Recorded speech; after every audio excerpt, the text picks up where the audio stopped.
Hello friends, कैसे हैं आप लोग। आशा करते हो कि आपकी पढ़ाई अच्छी तरीके से चल रही होगी।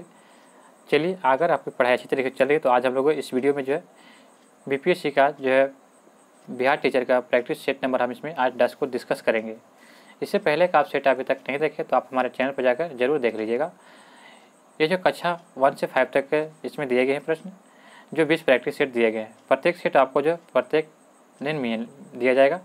तो चलिए, समय को देखते हुए आज के सेशन को शुरू करते हैं। चलिए, हमारा आज का पहला प्रश्न दिया गया है, निम्नलिखित में से कौन सा एक जानवर सारनाथ स्तंभ में उल्लेखित नहीं है। तो सारनाथ स्तंभ में कौन सा जानवर का उल्लेख नहीं किया गया, तो आपका इसका राइट आंसर होगा बी, हिरण का।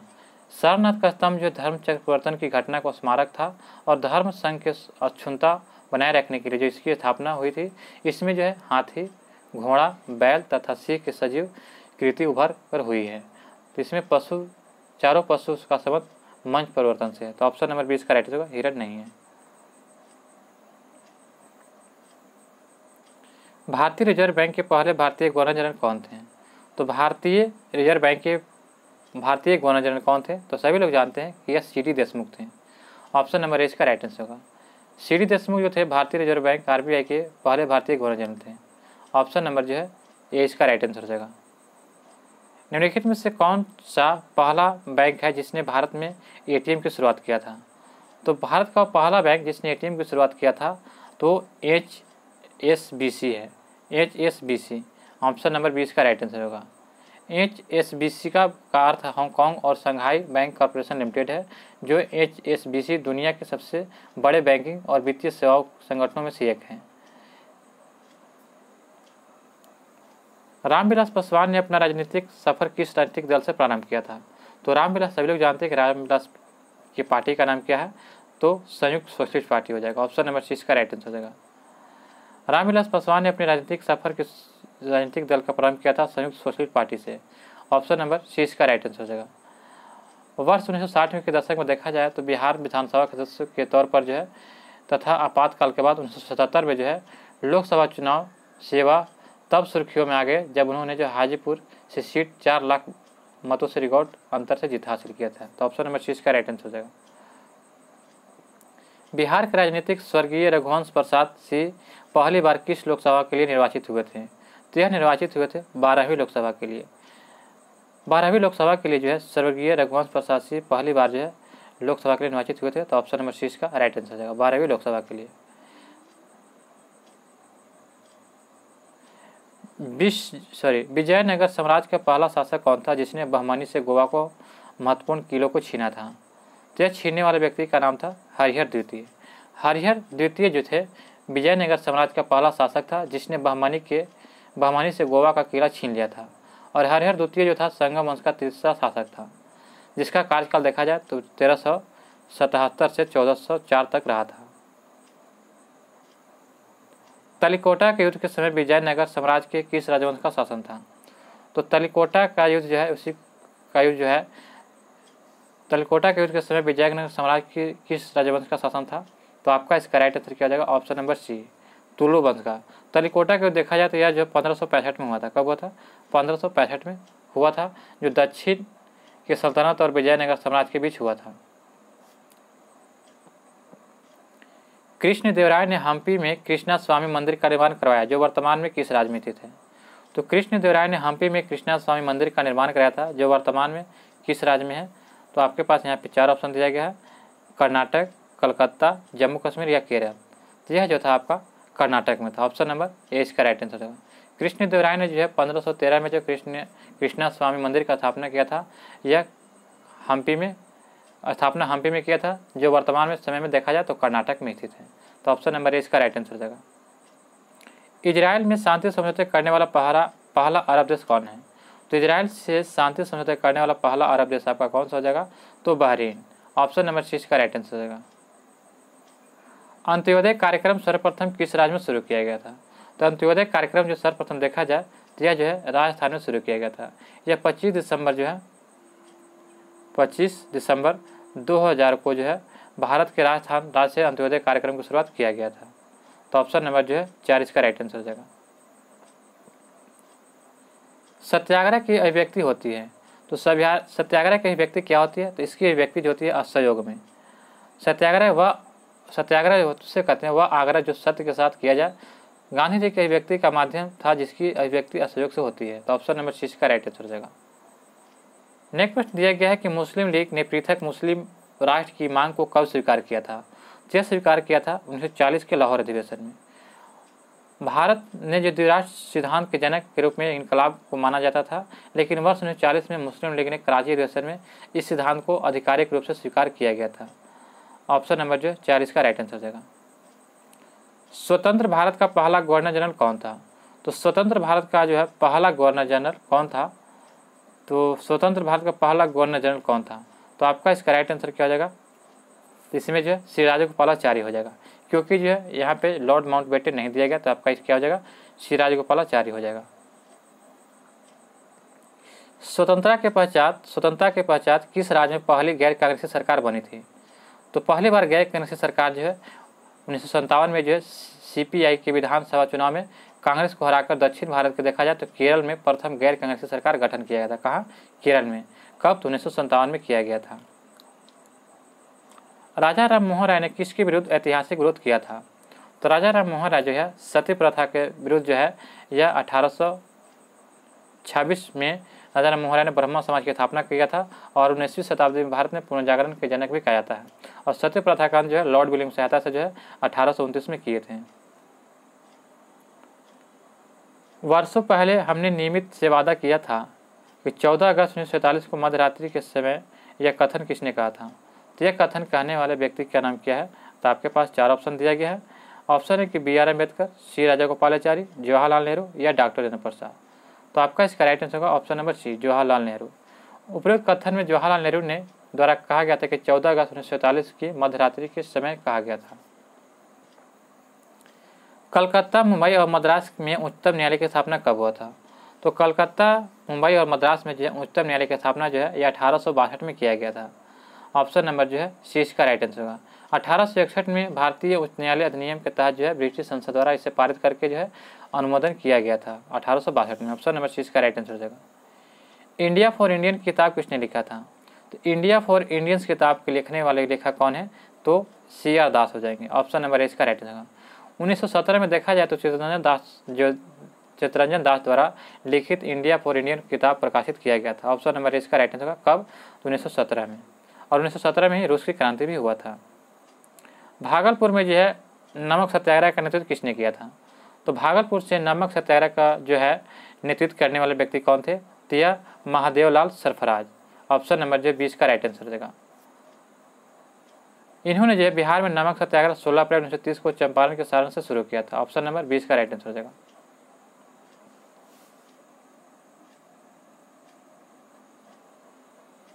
अगला प्रश्न है कि मौलाना अब्दुल कलाम आज़ाद ने 1912 ईस्वी में एक उर्दू साप्ताहिक अल हिलाल शुरू किया, किंतु ब्रिटिश सरकार द्वारा उस पर प्रतिबंध लगा दिए जाने के बाद अल बलाल की स्थापना कब हुआ। तो इसकी स्थापना जो हुआ था फिर 1913 में। ऑप्शन नंबर इसका राइट आंसर होगा। अल हिलाल और अल बलाल जो है दोनों मौलाना अब्दुल कलाम आज़ाद की ये साप्ताहिक उर्दू पत्रिका थी। तो ऑप्शन नंबर इसका राइट आंसर हो जाएगा। विश्वव्यापी तापन का संभावित परिणाम क्या हो सकता है। तो विश्वव्यापी तापन का जो संभावित परिणाम क्या हो सकता है, तो यह होता है समुद्र स्तर में वृद्धि, फसल के स्वरूप में परिवर्तन, तट रेखा में परिवर्तन। तो ऑप्शन नंबर 4 इसका राइट आंसर हो जाएगा। हमारा अगला प्रश्न है कि निम्नलिखित में से कौन सा कथन सही है। तो यहाँ बताना कि इनमें से कौन सा कथन सही है। तो दिया गया है कथन एक कहता है कि वायु में नमी की बढ़ोतरी से वायु की नमी धारण करने की क्षमता कम हो जाती है, गलत है। ताप में वृद्धि से वायु दाब कम हो जाता है, गलत है। निक्षेप आर्द्रता को वायु के प्रति घन मीटर में ग्राम में व्यक्त किया था, यह भी गलत है। प्रति 165 मीटर की ऊंचाई के साथ तापमान में 1 डिग्री की कमी होती है, तो यह सही है। तो ऑप्शन नंबर 4 इसका राइट आंसर हो जाएगा। तो यहाँ पे दिया गया है कि देखा जाए तो क्षोभ मंडल की प्रति 165 मीटर ऊंचाई के साथ जो है जाने पर जो है यानी कि 1 डिग्री की कमी हो जाती है। प्रति ऊंचाई पर औसत तापमान अगर देखा जाए प्रति किलोमीटर की ऊंचाई पर तो 6.5 डिग्री गिरावट आ जाती है। तो ऑप्शन नंबर जो है 4 इसका राइट आंसर हो जाएगा। जो वन जो है चक्रवातों में अवरोधक का कार्य करते हुए कौन से वन होते हैं। तो उस वन को जो है मैंग्रोव वन कहते हैं। जो वन चक्रवातों में अवरोधक का कार्य करते हैं उसे मैंग्रोव वन कहा जाता है। ऑप्शन नंबर जो है 20 का राइट आंसर हो जाएगा। विश्व की 25% भूमि को आच्छादित करने वाला सबसे बड़ा वन कौन सा है? तो सबसे बड़ा वन हो जाएगा साइबेरिया वन। साइबेरिया का टैगा वन जो है यह 25% भूमि को आच्छादित करने वाला बड़ा वन है। ऑप्शन नंबर 20 का राइट आंसर हो जाएगा। कहाँ के वृक्ष कम अथवा अधिक समय के लिए पत्तियों से रहित हो जाते हैं? तो कहाँ के वृक्ष जो है कम अथवा अधिक समय के लिए पत्तियों से रहित हो जाते हैं? तो यह आपका हो जाते हैं ऑप्शन नंबर 4 पर्णपाती वन। पर्णपाती वन वे वृक्ष सामान्यतः शुष्क अथवा ग्रीष्म ऋतु में अपनी पत्तियों से रहित हो जाते हैं, यानी कि गिरा देते हैं, और सागवान, शीशम, साल इसके उदाहरण हैं। बृहद हिमालय स्थिर एक ठंडा रेगिस्तान है। तो बृहद हिमालय स्थित एक ठंडा रेगिस्तान कहाँ है? तो यह आपका राइट आंसर हो जाएगा लद्दाख में। ऑप्शन नंबर ये इसका राइट आंसर हो जाएगा। लद्दाख जो है एक बृहद हिमालय में स्थित एक ठंडा रेगिस्तान है जो भारत में सबसे कम वर्षा यहीं पर होती है, लद्दाख में। नागा, खासी और गारो ये पहाड़ियाँ स्थित है कहाँ पे? तो नागा, खासी, गारो जो पहाड़ियाँ जो है आपको स्थित है पूर्वांचल पर्वतमाला में। ऑप्शन नंबर इसका राइट आंसर देगा। ये मेघालय के पास में जो पूर्वांचल पर्वतमाला में स्थित है। निम्न में से कौन से सबसे शुष्क क्षेत्र कौन सा है? तो निम्नलिखित में से भारत में सबसे शुष्क क्षेत्र देखा जाए तो कहाँ हो जाएगा? तो यह आपका हो जाएगा मारवाड़ में। Option number B. जोधपुर संभाग राजस्थान का मारवाड़ क्षेत्र कहलाता है, जिससे बामेड़, नागौर, जोधपुर, पाली, जौलर, ढूंढार जिले आते हैं। यह भाग जो मरुस्थली है जो थार रेगिस्तान इन क्षेत्रों में फैला हुआ है और दक्षिण पश्चिम मानसून से यहाँ पे वर्षा होती है और लोनी नदी जो है अजमेर के निकट अरौली श्रेणी से निकलती है। तो आपका इसका राइट आंसर मारवाड़ हो जाएगा। अराकानियोमा प्रसार उस हिमालय का है जो स्थित है कहाँ पे? तो यह जो है एक पर्वत है अराकानियोमा जो है यह कहाँ पे स्थित है? तो यह जो है म्यांमार में। ऑप्शन नंबर 20 का राइट आंसर हो जाएगा। भारत की पहली जो है बहुउद्देशीय परियोजना का निर्माण किस नदी पर हुआ है? तो भारत की पहली बहुउद्देशीय परियोजना का निर्माण यह किस नदी पर हुआ? तो इसका निर्माण जो है दामोदर घाटी पर हुआ है। ऑप्शन नंबर 20 का राइट आंसर हो जाएगा। ऑप्शन नंबर 20 का राइट आंसर हो जाएगा। इसकी जो स्थापना जो 1948 में किया गया था दामोदर घाटी की। नागार्जुन बांध का निर्माण किस नदी पर है? तो नागार्जुन बांध जो ये सभी लोग जानते हैं कि किस नदी पर है, तो आपका इसका राइट आंसर होगा कृष्णा नदी पर। ऑप्शन नंबर ए इसका राइट आंसर होगा। नागार्जुन बांध का निर्माण जो कृष्णा नदी पर नलगोंडा जिला तेलंगाना में हुआ। इस बांध का निर्माण जो देखा जाए तो 1955 से जो है 67 के बीच किया गया था। राष्ट्रीय राजमार्ग 1A लेह को जो है किस तरह से होते हुए घाटी से जोड़ता है? तो यह जो है राष्ट्रीय राजमार्ग A1 जो होता है यह आपको लेह को जो जिला दरा से होते हुए कश्मीर घाटी को जोड़ता है। ऑप्शन नंबर 20 का राइट आंसर जो जिला दरा को। छोटा नागपुर का पठार क्षेत्र में देखे जाने वाले पैटर्स धब्बा क्या होता है? तो छोटा नागपुर पठार के क्षेत्र में देखा जाने वाला पैटर्स धब्बा क्या है?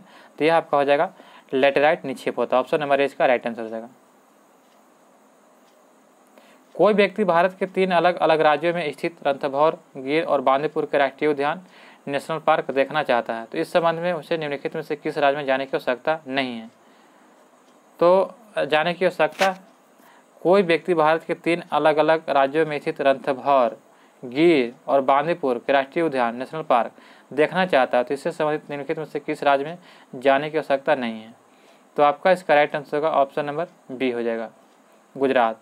गुजरात में जो है गिर गुजरात में है, रणथंभौर राजस्थान में है, बांदीपुर कर्नाटक में है। तो ऑप्शन नंबर जो है ये इसका राइट आंसर हो जाएगा। सूची 1 सूची 2 को मिलान कीजिए, यहाँ पे मिलान करना है। तो चलिए मिलान करते हैं। तो बांदीपुर गिर जो है सभी लोग जानते हैं कि गिर जो है नेशनल पार्क गुजरात में है।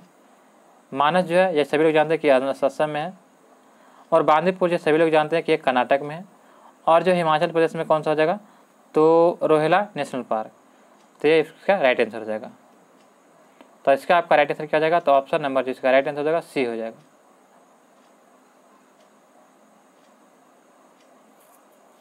सी इसका राइट आंसर हो जाएगा, याद रखिएगा। अगला प्रश्न देखते हैं कि पूर्ण प्रतिस्पर्धा की स्थिति में किस फर्म की संतुलन अवस्था निर्धारित होगी? जब पूर्ण प्रतिस्पर्धा की स्थिति में किस फर्म की संतुलन अवस्था निर्धारित होगी? जब क्या होगा?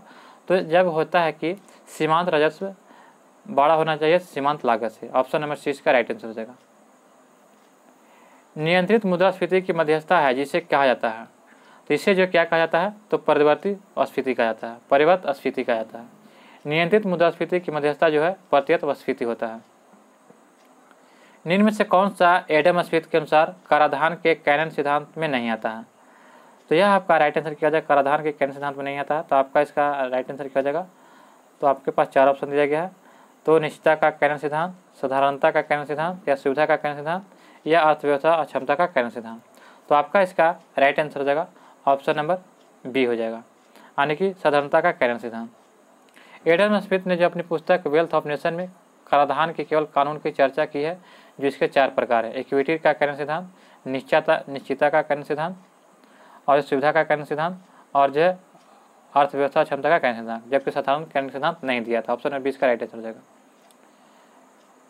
वह सट्टेबाज जो लाभ कमाने हेतु कीमतों में गिरावट आने पर वापस खरीदने के लिए शेयर की बिक्री कर देता है, उससे क्या कहा जाता है? तो उससे जो है कहा जाता है मंदड़िया। ऑप्शन नंबर 20 का राइट आंसर हो जाएगा। एकाधिकार प्रतियोगिता का सिद्धांत डैश किसके द्वारा दिया गया था? तो एकाधिकार प्रतियोगिता का सिद्धांत जो है यह आपका दिया गया था एडवर्ड चेम्बरलिन के द्वारा। ऑप्शन नंबर जो 20 का राइट आंसर हो जाएगा। निम्न में से किसने जो है संविधान सभा के सक्षम उद्देश्य प्रस्ताव को पेश किया था? तो यह जो पेश किया था जवाहरलाल नेहरू ने। जवाहरलाल नेहरू जी ने जो है 13 दिसंबर 1946 को जो है संविधान सभा में पेश किया था, उद्देश्य प्रस्ताव पेश किया था। तो आपका इसका राइट ऑप्शन नंबर ए हो जाएगा। अगला प्रश्न है कि 26 जनवरी 1950 को भारत संविधान लागू किया गया था, तब भारतीय गणतंत्र की वास्तविक संवैधानिक स्थिति क्या थी? तो उसकी स्थिति क्या थी? आपके पास 4 ऑप्शन दिया गया है। तो आपका इसका राइट आंसर हो जाएगा ऑप्शन नंबर बी हो जाएगा। एक संपूर्ण प्रभुत्व संपन्न लोकतांत्रिक गणराज्य था। ऑप्शन नंबर जो 20 का राइट आंसर हो जाएगा।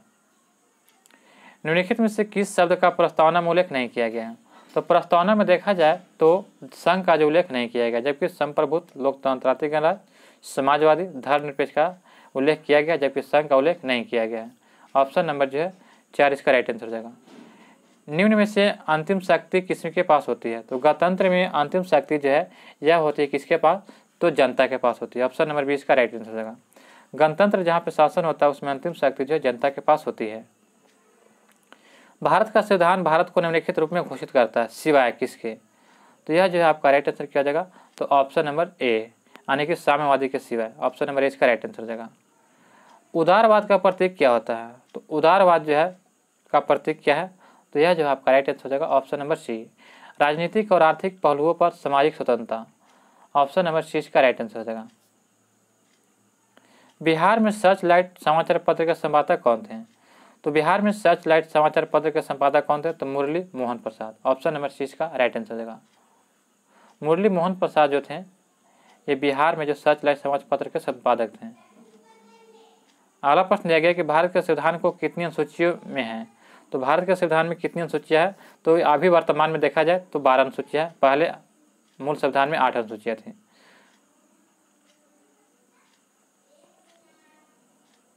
अगला प्रश्न देखते हैं, भारतीय संविधान के किस अनुसूची में राज्यों के नाम और उनके क्षेत्र का उल्लेख किया गया है? तो भारत के संविधान के किस अनुसूची में किया गया? तो यह जो है प्रथम अनुसूची में। प्रथम अनुसूची में देखा जाए तो संघ और राज्य क्षेत्र का उल्लेख किया गया। ऑप्शन नंबर ए इसका राइट आंसर होगा। दूसरी अनुसूची में है वेतन के बारे में दिया गया। तीसरी अनुसूची में जो शपथ के बारे में। चौथी अनुसूची में जो राज्यसभा में सीट स्थानों का बंटवारा दिया गया है। अगला प्रश्न देखते हैं, निम्नलिखित में से किस अनुसूची में देश के विभिन्न राज्यों में अनुसूचित क्षेत्रों और अनुसूचित जनजातियों के प्रशासन और नियंत्रण का उपबंध किया गया है? तो यह उपबंध किया गया 5वीं अनुसूची में। ऑप्शन नंबर 20 का राइट आंसर हो जाएगा। एक साधारण सूक्ष्मदर्शी में अंतिम प्रतिबिंब होता है। तो एक साधारण सूक्ष्मदर्शी में अंतिम प्रतिबिंब किसमें होता है? तो यह आपका होता है आभासी, आवर्धित तथा सीधा होता है। ऑप्शन नंबर 6 का राइट आंसर हो जाएगा। निम्नलिखित में से कौन सा शब्द ध्वनि तरंगों से संबंधित नहीं है? तो निम्नलिखित में से कौन सा शब्द जो है ध्वनि तरंगों से संबंधित नहीं है? तो आपका इसका राइट आंसर होगा कैंडेला। ऑप्शन नंबर जो है 6 का राइट आंसर होगा। कैंडेला जो है ज्योति तीव्रता के एसआई इकाई है, जबकि डेसिबल, हर्ट्ज और मैक संख्या सभी ध्वनि तरंगों से संबंधित है। वातावरण के अंदर क्षैतिज ऊष्मा का अंतरण को क्या कहा जाता है? तो वातावरण के अंदर क्षैतिज ऊष्मा के अंतरण को जो क्या कहा जाता है? तो यह कहा जाता है चालन या कंडक्शन। ऑप्शन नंबर 6 का राइट आंसर हो जाएगा। अगला प्रश्न दिया गया है कि निम्न में से किस अम्ल का प्रयोग एस्पिरिन बनाने में किया जाता है? तो एस्पिरिन बनाने में जो है सेलिसाइक्लिक अम्ल का प्रयोग करते हैं। ऑप्शन नंबर 20 का राइट आंसर होगा। सेलिसाइक्लिक अम्ल का प्रयोग जो है एस्पिरिन बनाने में किया जाता है। ऑप्शन नंबर 20 का राइट आंसर हो जाएगा। हेमाटाइट अयस्क खनिज है किसका? तो हेमाटाइट जो सभी लोग जानते हैं कि यह किसका अयस्क है, तो यह लोहा का है। ऑप्शन नंबर 20 का राइट आंसर हो जाएगा। लोहा का अयस्क जो है हेमाटाइट है। हेमाटाइट का सूत्र देखा जाए तो Fe2O3 होता है। निम्न में से कौन सा अम्ल सेव में उपस्थित होता है? तो सेव में जो होता है आपका मैलिक अम्ल होता है, ये याद रखिएगा। सेव में मैलिक अम्ल। डिलोनिक्स रेजिया रेफेन वैज्ञानिक नाम किसका है? तो डिलोनिक्स रेजिया रेफेन वैज्ञानिक नाम किसका है? तो यह वैज्ञानिक नाम है गुलमोहर का। ऑप्शन नंबर 20 का राइट आंसर देगा। गुलमोहर का जो वैज्ञानिक नाम है डिलोनिक्स रेजिया रेफिन। मानव कंकाल परीक्षण किसके लिए किया जाता है? तो मानव कंकाल का परीक्षण जो है आंतरिक आयु के लिए किया जाता है। ऑप्शन नंबर 20 का राइट आंसर देगा। मानव कंकाल का परीक्षण जो आंतरिक आयु की गणना हेतु किया जाता है। ऑप्शन नंबर 20 का राइट आंसर देगा। मानव शरीर में कुल कितनी अस्थियां होती है? तो सभी लोग जानते हैं कि मानव शरीर में जो है कुल 206 हड्डियां होती है, लेकिन बच्चों में जो ये हड्डियां लगभग 300 होती है। ये जब बड़े होते हैं तो ये हड्डियां आपस में जुड़कर 206 हो जाती है। मृदा जल तनाव निम्न में से किस उपकरण द्वारा मापा जाता है? तो मृदा का जल तनाव जो है यह किससे मापा जाता है? तो यह मापा जाता है टेंसियोमीटर से। ऑप्शन नंबर जो 4 इसका राइट आंसर होगा। टेंसियोमीटर से जो है मृदा जल तनाव मापा जाता है। इसे सिंचाई प्रणाली में उपयोग किया जाता है। निम्नलिखित घटनाओं का सही क्रम बताना है कि लखनऊ समझौता कब हुआ था? देव संसाधन प्रवर्तक रॉबर्ट टेकर नियम बंग भंग।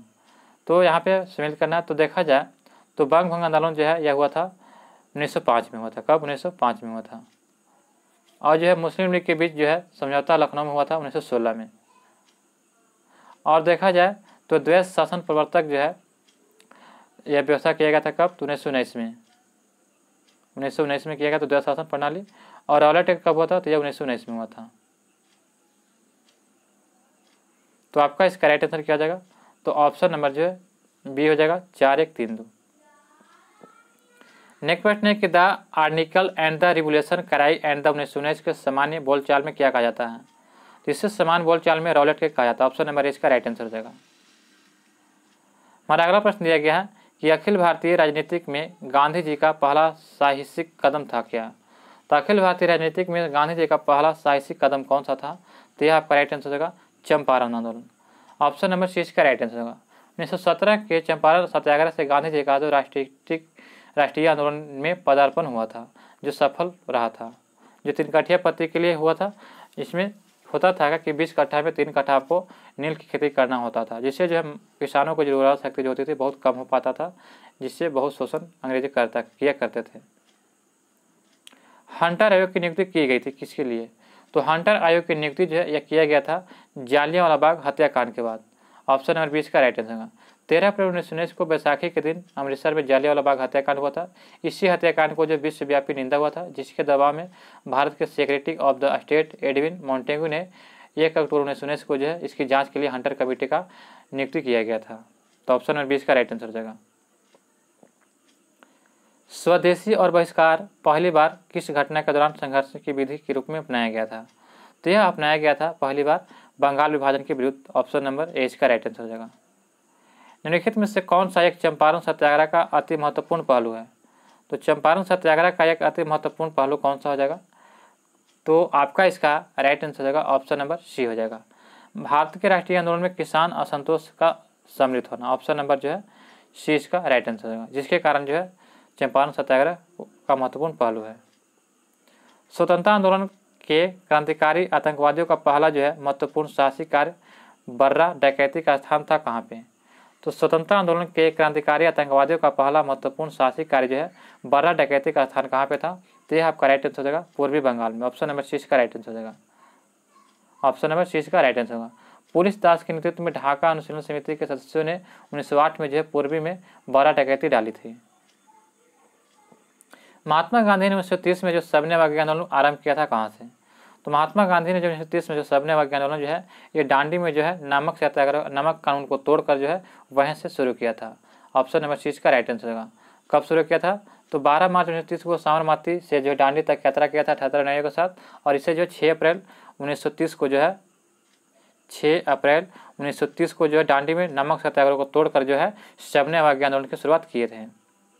अगला प्रश्न है 1930 से 32 ईस्वी की अवधि में भारत और ब्रिटेन के राजनेताओं की लंदन में हुई बैठकों का प्रायः प्रथम, द्वितीय और तृतीय गोलमेज सम्मेलन के रूप में उल्लेखित किया जाता है। उनका उसी रूप में उल्लेखित गलत होगा क्योंकि, तो क्योंकि इसका राइट आंसर क्या हो जाएगा?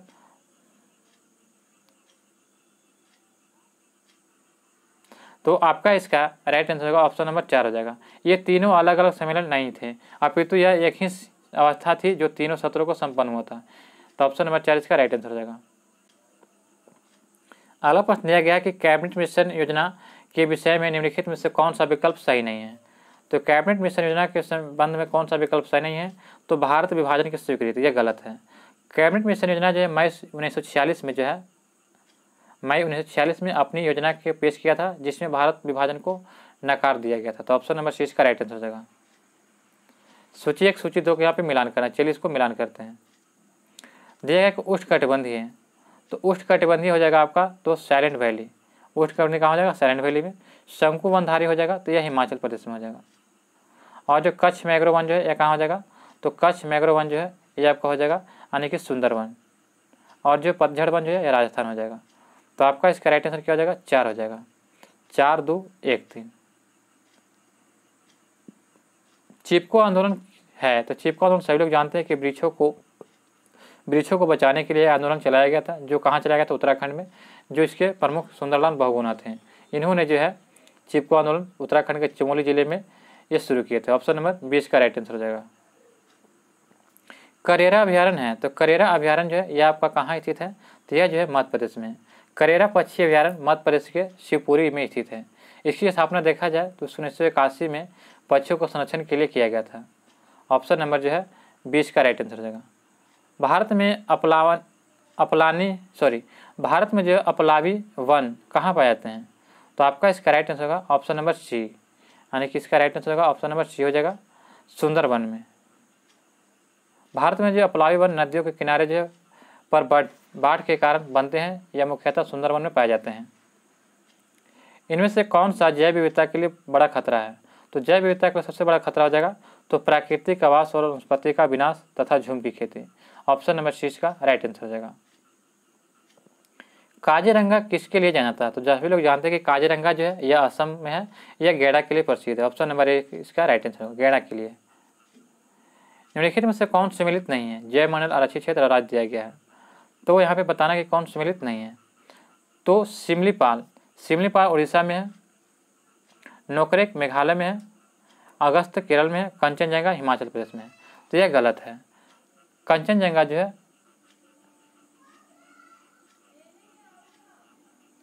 यहाँ पे दिया गया है कि 77 दिया कि सिमलीपाल, तो सिमलीपाल आपको हो जाएगा उड़ीसा में, नोकरेगंज मेघालय में हो जाएगा, और जो है नोकरेगंज मेघालय में हो जाएगा, और कंचनजंगा जो कहाँ हो जाएगा? तो ये सिक्किम में है दोस्तों। तो आपका यही गलत है। अगला प्रश्न देखते हैं, निम्नलिखित में से भारत में कौन से जैव विविधता का एक संवेदनशील स्थान माना जाता है? तो संवेदनशील स्थान जो जैव विविधता के लिए माना जाता है तो पश्चिमी घाट। ऑप्शन नंबर 4 इसका राइट आंसर हो जाएगा। भारत का प्रथम राष्ट्रीय उद्यान कौन सा है? तो भारत का प्रथम राष्ट्रीय उद्यान सभी लोग जानते हैं कि यह कौन सा है, तो आपका इसका राइट आंसर होगा option number B, Jim Corbett national park. ये जो कहाँ है? यह उत्तराखंड में है, जिसे जो इसे जो है हेमी सहाय नेशनल पार्क भी कहा जाता था। इससे जो है स्थापित किया गया था 1936 में। ग्लोबल वार्मिंग की स्थिति वातावरण में किस गैस की गहनता से पैदा होती है? तो ग्लोबल वार्मिंग की स्थिति जो है कार्बन डाइऑक्साइड की गहनता से पैदा होती है। ऑप्शन नंबर 20 का राइट आंसर हो जाएगा। भैरमगढ़ अभ्यारण्य किस जिले में है? तो भैरमगढ़ अभ्यारण्य जो है यह बीजापुर में स्थित है। ऑप्शन नंबर ए इसका राइट आंसर होगा, बीजापुर जिले में स्थित। इसकी स्थापना जो है यह 1983 में किया गया था। यह अभ्यारण्य देखा जाए तो यह 138 किलोमीटर क्षेत्र में फैला हुआ है। अगला प्रश्न है कि कच्छ वनस्पति सुंदरवन निम्नांकित में से किस राज्य में है? तो यह आपका क्या हो जाएगा? तो कच्छ जो है वनस्पति सुंदर निम्नांकित या किस राज्य में है? तो सभी लोग जानते हैं कि आपका इसका राइट आंसर होगा कच्छ वनस्पति सुंदर वन निम्नांकित में से किस राज्य में है? तो आपका इसका राइट होगा ऑप्शन नंबर बी, पश्चिम बंगाल में। सुंदर कच्छ जो है मैग्रोव वनस्पति भारत के पश्चिम बंगाल राज्य में गंगा नदी के सुंदरवन डेल्टा क्षेत्र में स्थित है। यह रॉयल बंगाल टाइगर सबसे बड़ा संरक्षित क्षेत्र है यहाँ पे। ऑप्शन नंबर 20 का राइट आंसर होगा। भारत में जैव विविधता नियम किस वर्ष पारित किया गया था? तो यह जो है भारत में जैव विविधता अधिनियम जो है ये 2002 में भारत में जैव विविधता संरक्षण अधिनियम पारित किया गया था, संसद द्वारा पारित किया गया था। ऑप्शन नंबर 20 का राइट आंसर हो जाएगा। अगला प्रश्न है कि निम्नलिखित में से किस राज्य में वनों का वर्गीकरण अर्ध उष्णकटिबंधीय के रूप में किया जाता है? तो यह किया जाता है आपका मध्य प्रदेश में। अर्ध उष्णकटिबंधीय वन उन प्रदेशों में किया जाता है जहां औसत वर्षा जो है 75 से 100 सेंटीमीटर के बीच होती है। तो ऑप्शन नंबर जो 20 का राइट आंसर हो जाएगा। सेम किस स्थिति में संबंधित है? तो सेम जो होता है किससे संबंधित है? तो आपका इसका राइट आंसर होगा पारिस्थितिकी में परिवर्तन से। संरचनात्मक समीकरण जो है मॉडलिंग सेम जो होता है एक शक्तिशाली बहुभिन्न रूपी तकनीकी है जो पारिस्थितिकी में परिवर्तन से संबंधित है। इस तकनीकी के द्वारा बहुभिन्न रूपी कार्य संबंधों को परीक्षण और मूल्यांकन किया जाता है। ऑप्शन नंबर 20 का राइट आंसर हो जाएगा।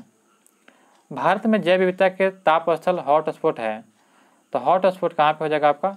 तो पूर्वी हिमालय एवं पश्चिमी घाट में। ऑप्शन नंबर 20 का राइट आंसर। भारत में जो जैव विविधता के लिए ताप स्थलों में जो है 4 क्षेत्र शामिल किया गया है, पूर्वी हिमालय, पश्चिमी घाट और इंडो बर्मा क्षेत्र और सुंदरवन। तो ऑप्शन नंबर 20 का राइट आंसर हो जाएगा। बक्सा बाघ परियोजना भारत में किस राज्य में स्थित है? तो बक्सा बाघ परियोजना जो है यह पश्चिम बंगाल में। ऑप्शन नंबर 4 इसका राइट आंसर हो जाएगा। बक्सा टाइगर रिजर्व वर्ष 1983 में भारत के 15वें टाइगर रिजर्व के रूप में बनाया गया था। कब बनाया गया था? तो 1983 में 15वें टाइगर रिजर्व के रूप में बनाया गया था, याद रखिएगा। अगला प्रश्न है कि अभ्यारण्य जो है सेंचुरी एक सींग वाले राइनो के लिए जाना जाता है। तो एक सींग वाले राइनो के लिए कहाँ जाना था? तो काजीरंगा का जो है राष्ट्रीय उद्यान जो है असम में जाना था। ऑप्शन नंबर 1 का राइट आंसर होगा। काजीरंगा का जो उद्यान जो असम में जो है यह एक सींग के लिए गिने के लिए विख्यात है। ऑप्शन नंबर 1 का राइट आंसर होगा। निम्नलिखित में से कौन सी भारत में बाघ संरक्षण परियोजना नहीं है? तो बाघ संरक्षण परियोजना नहीं है, तो आपका इसका राइट आंसर होगा बी, चिल्का। चिल्का झील जो उड़ीसा के राजस्थान में है, जो रामसर सम्मेलन में अंतर्गत आर्द्रभूमि की सूची में शामिल है। साथ ही वह झील जो है भितरकनिका राष्ट्रीय उद्यान से संबंधित है, जो अल्बेलिया रेटले कछुआ के संरक्षण से संबंधित है। किससे लिए? कछुआ से लिए। तो ऑप्शन नंबर 20 का राइट आंसर हो जाएगा। मानस कहाँ? तो असम में। कान्हा जो है मध्य प्रदेश में। दुधवा नेशनल पार्क उत्तर प्रदेश में है। अगला प्रश्न है कि भारत में पारिस्थितिकी असंतुलन का निम्नलिखित में से कौन सा प्रमुख कारण है? तो पारिस्थितिकी संतुलन का जो है प्रमुख कारण क्या हो जाएगा? तो आपका इसका राइट आंसर वनोन्मूलन।